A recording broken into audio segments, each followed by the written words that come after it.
નમસ્કાર મિત્રો, ફરીથી સ્વાગત છે તમારું એક નવા વિડીયોમાં અને એક નવી કહાનીમાં। આજે આપણે એક દીકરીની મનોવ્યથાની વાત કરવાના છીએ કે જે પોતાની તકલીફો કે પોતાના દિલની વાત ઘરમાં કોઈને કહી શકતી નથી, કેમ કે તેને સમજનાર ઘરમાં કોઈ નથી અને જે વ્યક્તિઓ ઘરમાં છે તેમના ગુસ્સા અને ડરથી તે કંઈ પણ બોલી શકતી નથી અને જીવનમાં દુઃખ ભોગવ્યા જ કરે છે। પરંતુ આપણા સમાજની ક્રૂરતાનું દર્શન કરાવે છે। તો કહાની શરૂ કરતા પહેલા તમે હજુ સુધી જો અમારી ચેનલને સબસ્ક્રાઇબ ન કરી હોય તો અત્યારે જ સબસ્ક્રાઇબ કરી દેજો અને કોમેન્ટ બોક્સમાં જય માતાજી જરૂર લખજો, જેથી માતાજીના આશીર્વાદ આપણા પર બન્યા રહે। તો ચાલો કહાની શરૂ કરીએ। આ દીકરીનું નામ કિરણ છે। એક સમયે તેની ઉંમર 7 વર્ષની હતી। તે સ્વભાવે ખૂબ જ ચંચળ અને રમતિયાળ છોકરી હતી। ત્રીજા ધોરણમાં અભ્યાસ કરતી હતી। તે એના માતા પિતાની એકની એક દીકરી હતી। તેના પછી નાના 2 ભાઈઓ હતા। માતાનો સ્વભાવ ખૂબ જ કોમળ અને દયાળુ હતો। તે તેની માતાની ખૂબ જ નજીક હતી। તેને પહેલા જ ખોળે દીકરી તરીકે જન્મ લીધો હતો, પરંતુ જાણે કંઈક ગુનો કર્યો હોય તેવું તેના પ્રત્યે તેના પિતાનું વર્તન હતું। કિરણના પિતાનો સ્વભાવ તો પહેલેથી જ ખૂબ જ આકરો અને કડક હતો। તેના પિતા તેના બંને ભાઈઓને ખૂબ લાડ લડાવતા હતા અને કિરણ હંમેશા તેના પિતાનો તેના પ્રત્યેનો આ ભેદભાવ જોઈને દુઃખી મને તેની માતાને પૂછતી હતી, મમ્મી પપ્પા મને કેમ ભાઈઓ જેવો પ્રેમ નથી કરતા? મમ્મી પ્રેમથી તેના માથા પર હાથ મૂકીને કહેતી, તું દીકરી છે ને એટલે? કિરણ પાછી તેની કાલીગેલી ભાષામાં પૂછતી, પણ મમ્મી શું દીકરી થઈને જન્મ લેવો ગુનો છે? મમ્મી તેને તરત પોતાના ખોળામાં બેસાડીને ગાલ પર ચુંબન ભરીને કહેતી, ના મારી દીકરી, એવું નથી। દીકરી તો લક્ષ્મીનો અવતાર કહેવાય। તો પછી પપ્પા કેમ મને બંને ભાઈઓ જેટલો પ્રેમ નથી કરતા મમ્મી? કિરણના આવા વારંવાર પૂછાતા પ્રશ્નોથી મૂંઝાતી, પરંતુ ફરી એ કાંઈક વિચારીને જવાબ આપતી ને કહેતી કે એવું નથી બેટા, પરંતુ તું દીકરી છે, દીકરી એ પારકી થાપણ કહેવાય। તું તો મોટી થઈને સાસરે તારા ઘરે જતી રહીશ અને તારા બંને ભાઈઓ અહીંયા જ રહીને તારા પપ્પાનો વંશ આગળ વધારશે। કિરણે તરત તેની મમ્મીને અટકાવતા પૂછ્યું, વંશ એટલે શું મમ્મી? મમ્મી થોડું મૂંઝવણમાં પડી ગઈ, પછી બોલી, તું હજી નાની છે, તને નહીં ખબર પડે બેટા, પણ તું એમ માની લે કે કાલે સવારે તારા બંને ભાઈઓ મોટા થઈને તારા પપ્પાનો ધંધો સંભાળશે અને તું લગ્ન કરીને સાસરે જતી રહીશ। કિરણને મમ્મીની વાત ગળે ઉતરતી નહોતી। તેને તો બસ એટલું જ દેખાતું હતું કે પપ્પા તેને ભાઈઓ જેટલો પ્રેમ નથી કરતા। એક દિવસ કિરણ સ્કૂલથી છૂટીને ઘરે આવી હતી। ઘરનો દરવાજો ખુલ્લો જ હતો અને રૂમમાંથી તેની મમ્મીનો રડવાનો સિલાવાનો અવાજ આવતો હતો। કિરણ એકદમ ગભરાઈને અંદર રૂમમાં ગઈ અને જોયું તો તેના પપ્પા તેની મમ્મીને ખૂબ મારી રહ્યા હતા। તેની મમ્મી કિરણ કહેતી પોતાની છોડી દેવા માટે આજીજી કરતી હતી। કિરણ તો એ દ્રશ્ય જોઈને એકદમ સ્તબ્ધ થઈ ગઈ અને તેણે જોરથી બૂમો પાડી, પપ્પા મારી મમ્મીને ન મારો।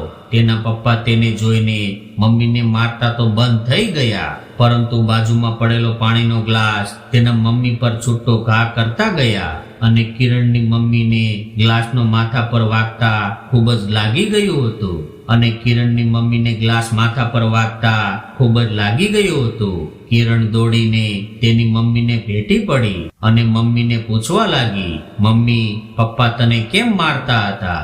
મમ્મી તેની સામે ભાવભીની નજરથી જોઈ રહી। તે કશું જ બોલી ના શકી અને તેને ભેટીને રડવા લાગી। એ દિવસે તેના પપ્પાની આ વિકરોળતા જોઈને કિરણ પણ ડરી ગઈ હતી કે પહેલાથી પપ્પાના મનથી દૂર હતી અને એમાં પપ્પાનું આવું સ્વરૂપ જોઈને તે એમનાથી વધુ ડરી ડરીને દૂર રહેવા લાગી। વેકેશનનો ટાઈમ હતો। આખો દિવસ બસ બંને ભાઈઓ સાથે કિરણ રમવા નીકળી જતી। સાચું કહું તો નાના ભાઈનું ધ્યાન રાખવા માટે તેના પપ્પા તેને એ લોકો સાથે રમવા મોકલતા। એકવાર સોસાયટીના દરેક બાળકોએ રાતના જમીને થપ્પો દાવ રમવાનું નક્કી કર્યું। કિરણ અને તેના ભાઈઓ બધા બાળકો થપ્પો દાવ માટે સૌથી પહેલા દાવ કોણ લેશે એ નક્કી કરી રહ્યા હતા. ત્યારે જ સોસાયટીમાં રહેતો એક 19 વર્ષનો છોકરો તેમની સાથે રમવા આવ્યો. કિરણ એમને રાજુભાઈ કહીને બોલાવતી એ અચાનક જ કિરણ પાસે આવીને બોલ્યો કે હું પણ તમારા લોકો સાથે થપ્પો દાવ રમીશ અને હું અને કિરણ એક ટીમમાં સાથે રમીશું. રાજુભાઈ મારી સાથે રમશે એ વિચારીને કિરણ તો ખૂબ જ ખુશ થઈ ગઈ. રાતનો સમય હતો અને અંધારામાં કોઈ ડરી ન જાય એટલા માટેની ટીમ બનાવી હતી. સૌથી પહેલા દાવ કિરણનો ભાઈ અને એનો એક મિત્ર લઈ રહ્યા હતા અને તેઓ બધા બબ્બેની ટીમમાં જોઈને સંતાઈ ગયા હતા. રાજુભાઈ કિરણને સોસાયટીની પાછળ કોઈ વગડામાં છુપાવવા માટે લઈ ગયો. કિરણ એમનાથી થોડી દૂર ઊભી હતી. ત્યારે જ રાજુભાઈએ કિરણનો હાથ ખેંચીને તેને એમની પાસે બોલાવીને કહ્યું, કિરણ આમ બહારની સાઈડ ના ઊભી રહે, તને કોઈ જોઈ જશે તો આપણે પકડાઈ જઈશું. એમ કહીને તેમણે કિરણને પોતાની આગળ ઊભા રહેવાનું કહ્યું. એ ખૂબ જ અંધારી જગ્યા હતી, કોઈને પણ નજર ત્યાં જાય એમ હતું જ નહીં. અચાનક જ રાજુભાઈએ કિરણને પાછળથી પકડીને પોતાના બહુ પાસમાં જકડી લીધી. તેની કમર પર પોતાના હાથ લપેટી દીધા. કિરણની બાળક બુદ્ધિ કાંઈ સમજી ન શકી અને તેને લાગ્યું કે કોઈ તેને જોઈ ના જાય એટલે રાજુભાઈએ તેને પકડી રાખી છે. પરંતુ અચાનક જ તેને તેના પાછળના ભાગમાં કાંઈક અલગ જ સ્પર્શ થયો. તેની બાળક બુદ્ધિ એ પર્સને સમજી ન શકી, પણ એટલો ખ્યાલ આવ્યો કે એ પર્સ ખૂબ જ ગંદો હતો. કિરણ એકદમ જ ગભરાઈને પોતાને છોડાવવાની કોશિશ કરવા લાગી. તે એકદમ જોરથી રાજુભાઈને ધક્કો મારીને એનાથી દૂર જતી રહી. એટલામાં જ કિરણનો ભાઈ તેને જોઈ ગયો અને કિરણનો થપ્પો કહેતો બૂમો પાડીને દોડ્યો. કિરણ પણ તેની પાછળ પાછળ દોડવા લાગી. શ્વાસોશ્વાસ ઝડપથી દોડવા લાગ્યા હતા. મનમાં એક મૂંઝવણ પેદા થવા લાગી. શું થયું એ કાંઈ સમજાયું નહીં, પણ તેની બાળક બુદ્ધિએ સમજી ન શકતી કે એ શું થયું છે. તેની સાથે બસ એટલી ખબર પડી કે ખૂબ જ ગંદો સ્પર્શ હતો. કિરણ તેના ભાઈને રમવાની ના પાડી અને ઘરે ભાગીને આવી ગઈ. મમ્મીને વળગીને રડવા લાગી. મમ્મીએ તેને રડવાનું કારણ પૂછ્યું તો તેણે એમને કહ્યું, મમ્મી, ભગવાને મને છોકરી કેમ બનાવી? મમ્મી કાંઈ બોલે તે પહેલા તેના પપ્પા આવ્યા અને કહેવા લાગ્યા, નક્કી રમતા રમતા પડી ગઈ લાગે છે એટલે જ રડે છે. તને ત્યાં તારા ભાઈનું ધ્યાન રાખવા મોકલી હતી, તોફાન કરવા નહીં. જા હવે રડવાનું બંધ કર ને તારા ભાઈઓને બોલાવી આવ. બહુ રાત પડી ગઈ છે, હવે રમવાનું બંધ કરો અને સુવા ભેગા થાવ. એ દિવસે કિરણે પહેલી વાર પપ્પાની વાતનો વિરોધ કરીને કહ્યું કે હું નહીં જાઉં બોલાવવા. એમ કહી પોતાની જગ્યા પર જઈ સુવાનું ઢોંગ કરવા લાગી. મનમાં સતત મૂંઝવણ ચાલી રહી હતી. શું થઈ રહ્યું હતું એ કંઈ સમજાયું નહોતું. તેની બાળક બુદ્ધિ એ સમજી નહોતી શકતી. આ ઘટના પછી કિરણ અંદરથી થોડી સહેલી ગઈ હતી કે જ્યારે પણ તે રાજુભાઈને તેની સામે જોતી ત્યારે અંદરથી એક અજીબ ધ્રુજારી ઉપડતી. તે તેમની સામે આંખ પણ મિલાવી નહોતી શકતી, જાણે તેને પોતે જ કાંઈક ગુનો કર્યો હોય એવું મહેસૂસ થતું. કિરણે તેના મિત્રો સાથે રમવાનું પણ બંધ કરી દીધું હતું. થોડા જ દિવસોમાં તેઓ ઘર બદલાવીને નવા ઘરે રહેવા ગયા. આ શહેરમાં તેના પપ્પાએ ફ્લેટમાં મકાન લીધું અને તેઓ ત્યાં રહેવા જતા રહ્યા. નવા ઘરમાં આવીને કિરણ ખૂબ જ ઉત્સાહિત હતી. તેમનું ઘર પહેલા માળે હતું ને બીજા માળે સવિતા કાકી રહેતા હતા. સવિતા કાકીના ઘરમાં તેમના પતિ દશરથ કાકા અને તેમના 2 દીકરા વિમલ, રવિ અને તેની પત્ની અમીષા રહેતા હતા. એમને ત્યાં હાલમાં જ એક નાની બાળકીનો જન્મ થયો હતો. ટૂંક સમયમાં જ કિરણની ફેમિલીએ એ સવિતા કાકી સાથે ખૂબ જ ભળવા લાગ્યું હતું. કિરણને એમની નાની બાળકીને રમાડવી ખૂબ જ ગમતી હતી એટલે તે રોજ તેને રમાડવા સવિતા કાકીના ઘરે જતી હતી. તેના પપ્પાનો સ્વભાવ દિવસે દિવસે ક્રૂર થતો ગયો હતો. ભેંગ કરીને મમ્મીને એ મારતા, તેના પર શક કરતા. તેને ઘણીવાર તેના પપ્પાના મોઢેથી તેની મમ્મીને કહેતા સાંભળ્યું હતું કે જોજે મોટા ઉપાડે દીકરી પેદા કરી છે, પણ ધ્યાન રાખજે, એક તો છોકરીની જાત છે, ક્યાંય ખોટે રસ્તે ભરાશે ને તો તમને બે માં દીકરીના હાથ પગ ભાંગી નાખીશ. તેના પપ્પા શું કહેવા માંગતા તે કિરણ સમજી નહોતી શકતી, પરંતુ સાંભળીને તેના મનમાં એક ડર પેદા થતો. એક દિવસ કિરણ રોજની જેમ સવિતા કાકીના ઘરે એ નાની બાળકીને રમાડવા ગઈ હતી. એ દિવસે તેણે પગમાં ઝાંઝરી પહેરી હતી. તેના જન્મદિવસ નિમિત્તે તેની મમ્મીએ તેને ઝાંઝરી ભેટ કરી હતી. એ ઝાંઝરીનો અવાજ તેને ખૂબ જ ગમતો હતો.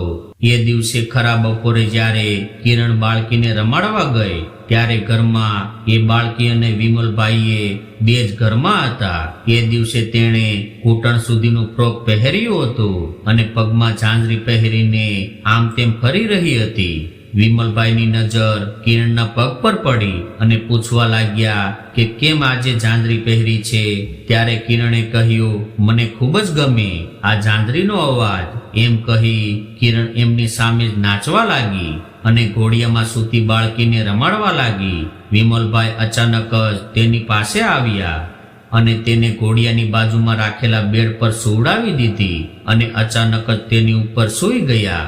પહેલા તો કિરણને કંઈ જ ખબર ન પડી કે તે તેની સાથે શું કરવા માંગે છે, પરંતુ ફરી પાછો તેને એ જ ગંદો સ્પર્શ થયો. ફરી પાછા એ ધ્રુજારીને તેને આખા શરીર પર ફરી વળી, પરંતુ ખબર નહીં ક્યાંથી એક અચાનક જ શક્તિ કિરણમાં પેદા થઈ અને તેણે જોરથી વિમલભાઈને ધક્કો માર્યો.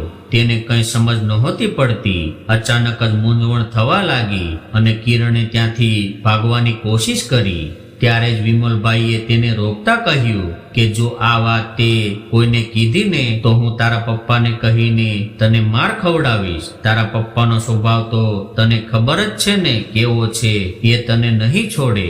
વિપુલભાઈએ આપેલી ધમકી અને તેના પપ્પાના સ્વભાવને લીધે કિરણ એકદમ જ ગભરાઈ ગઈ. જેમ તેમ કરીને વિમલભાઈના હાથમાંથી પોતાનો હાથ છોડાવીને ત્યાંથી ભાગી ગઈ. કિરણનું આખું શરીર કાંપી રહ્યું હતું. એક અજીબ મૂંઝવણથી તે ઘેરાઈ ગઈ હતી. એ જ દિવસે તેને ખરેખર પોતે દીકરી તરીકે જન્મ લીધો તેનો પસ્તાવો થઈ રહ્યો હતો. એ દિવસ પછી તે પોતાની જાતને જ દોષ ગણતી હતી. તેના પપ્પાના સ્વભાવના ડરથી તે કોઈને કહી પણ શકતી નહોતી. એ દિવસે કિરણની માનસિક સ્થિતિઓ પર ખૂબ જ પહેલી અસર કરી હતી. અભ્યાસમાં પણ હવે તેનું મન નહોતું લાગતું. એક અજીબ ડર અને ગુસ્સો તેની અંદર પેદા થતો ગયો. હવે કોઈ પણ પુરુષને જોઈને તે ગભરાઈ જતી. તેને લોકો સાથે વાત કરવામાં પણ મૂંઝવણ થતી. તે સમજી નથી શકતી સ્પર્શને, પરંતુ એટલી ખબર પડતી કે એ સ્પર્શ ખૂબ જ ગંદો છે. આજે જ્યારે તે ન્યૂઝપેપરમાં જુએ છે કે 10 મહિનાની બાળકી ઉપર રેપ થયો, ત્યારે તેના શરીરમાં એક અજીબ જ કંપારી ઉપડે છે અને મનોમન ભગવાનનો આભાર માને છે કે તે ક્યારેય રેપ જેવી ક્રૂરતાનો ભોગ નથી બની. પરંતુ 2 વખત શારીરિક શોષણ થયા પછી તેના માનસ પટલ પર ખૂબ જ ગંભીર અસર થઈ હતી. તો વિચારો, જે દીકરીનો રેપ થયો હશે તેની માનસિક પીડા કેવી હશે. પરંતુ 2 વખત શારીરિક શોષણ થયા પછી તેના માનસ પટલ પર ખૂબ જ ગંભીર અસર થઈ હતી. તો વિચારો, જે દીકરીનો રેપ થયો હશે તેની માનસિક પીડા કેવી હશે. અત્યારે તો છોકરાઓ ઉપર પણ શારીરિક શોષણના કિસ્સાઓ બહાર આવી રહ્યા છે. હમણાં જ એક કિસ્સો સોશિયલ મીડિયા ઉપર ખૂબ જ ચર્ચિત થયો હતો, જેમાં એક છોકરો પોતાના નાનપણમાં શારીરિક શોષણનો ભોગ બન્યો હતો. એ પછી એના માનસ પટલ પર એટલી ખરાબ અસર પડી જેથી એને કોઈ પણ વ્યક્તિ સ્પર્શ કરે એ ગમતું નહીં. જ્યારે છોકરા ઉપર આટલી ખરાબ અસર પડે છે તો એ છોકરી ઉપર શું વીતતી હશે કે જે શારીરિક શોષણનો ભોગ બની હોય કે પછી તેનો રેપ થયો હોય. મિત્રો, આજે દરેક વ્યક્તિએ પોતાના બાળકોને ખૂબ જ સારા સંસ્કાર આપવાની જરૂર છે. આજે બાળકોને સારું ભણાવી ગણાવીને એક સારી નોકરી કે એક સારી જિંદગી આપવાના ચક્કરમાં વ્યક્તિ તેની બધી જ જરૂરિયાત પૂરી કરવા લાગે છે અને તેને સંસ્કાર આપવાનું ભૂલી જાય છે અને પછી સમાજમાં આવા કિસ્સાઓ જોવા મળે છે. માટે આજે દરેક વ્યક્તિએ જાગવાની જરૂર છે. તો મિત્રો, આ કહાની તમને કેવી લાગી તે કોમેન્ટ કરીને જરૂર જણાવજો અને વિડીયો પસંદ આવ્યો હોય તો લાઈક અને શેર કરજો તથા ચેનલ પર નવા હોય તો ચેનલને સબસ્ક્રાઇબ જરૂરથી કરજો. ફરી મળીશું એક નવા વિડીયો સાથે. ત્યાં સુધી બધા મિત્રોને જય શ્રી કૃષ્ણ. હર હર મહાદેવ.